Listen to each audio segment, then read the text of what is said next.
அஸ்ஸலாமு அலைக்கும். எல்லாம் எப்படி இருக்கீங்க?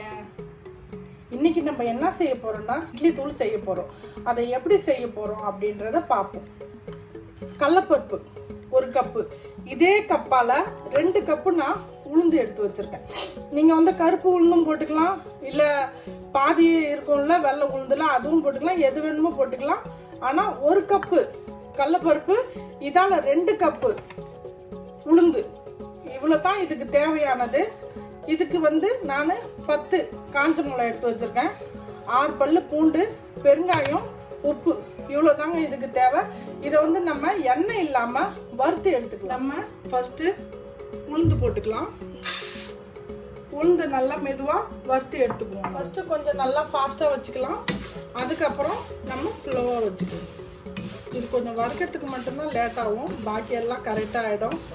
செம்மையாக நல்லா ஈஸியாக நம்ம வீட்டில் உள்ள பொருளை 2 பொருளால் நம்ம ஒரு இட்லி பொடி செய்ய போகிறோம்.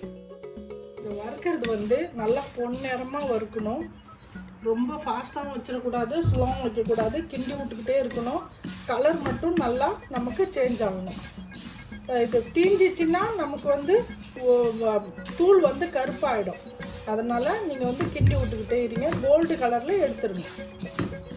நம்ம எண்ணெய் போடாமல் நம்ம செய்கிறதுனால இது ரொம்ப நாளைக்கு 1 மாதம் 2 மாதம் கூட நம்ம இதை ஸ்டோர் பண்ணி வச்சுக்கிட்டு சாப்பிட்லாம்.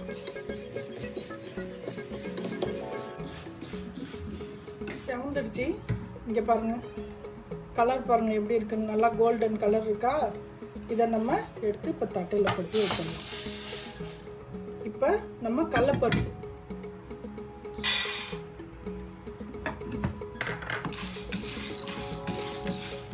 இதையும் அதே மாதிரி கோல்டன் கலரில் வறுத்து எடுத்துக்கலாம்.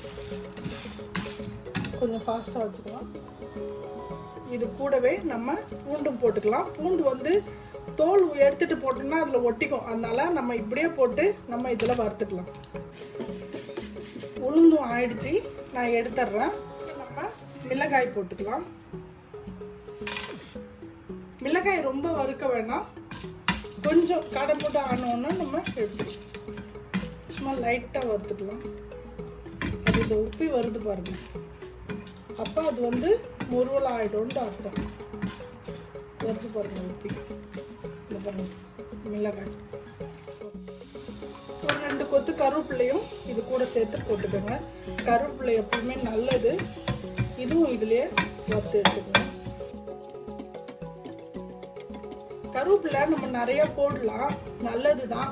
உளுந்து எவ்வளோ நல்லதோ அதே மாதிரி கருவேப்பிலையும் நல்லது. உளுந்து வந்து முட்டு வலி இதெல்லாம் இது கொழப்பு தன்மை போயிடுச்சுன்னு சொல்லுவாங்க. அந்த மாதிரி டயத்தில் கோதுமை உளுந்து எல்லாம் சாப்பிட்லாம் களி கிண்டி.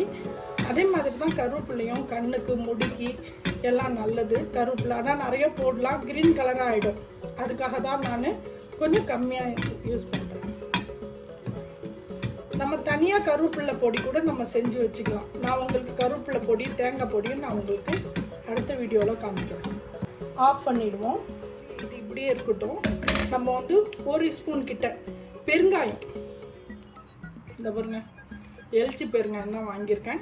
இதை நான் 1 ஸ்பூன் கிட்ட இதுலேயே போட்டுறேன். ஏன் அடுப்பை ஆஃப் பண்ணிட்டு போட்டோம்னா நம்ம தூள் பெருங்காயம் வந்து இப்போ போட்டுக்கலாம். இது வந்து நம்ம அடுப்பு பற்ற வச்சதோட போட்டோம்னா தீஞ்சு போயிடும். அதுக்காண்டி நம்ம அடுப்பை ஆஃப் பண்ணிட்டோம், அந்த சூட்டில் இது இருந்தால் போதும். இதெல்லாம் ஆயிடுச்சு. நான் வந்து இது எல்லாத்தையும் அரைச்சி எடுத்துகிட்டு வந்து உங்களுக்கு காமிக்கிறேன். இதில் நம்ம சால்ட் ஒண்டி தான் இப்போ பாக்கி, சால்ட் போட்டு நம்ம அரைச்சிக்கலாம். இது பார்த்தீங்களா, செம்மையாக சூப்பராக குயிக்காக ஈஸியாக நமக்கு இட்லி பொடி ரெடி ஆயிடுச்சு.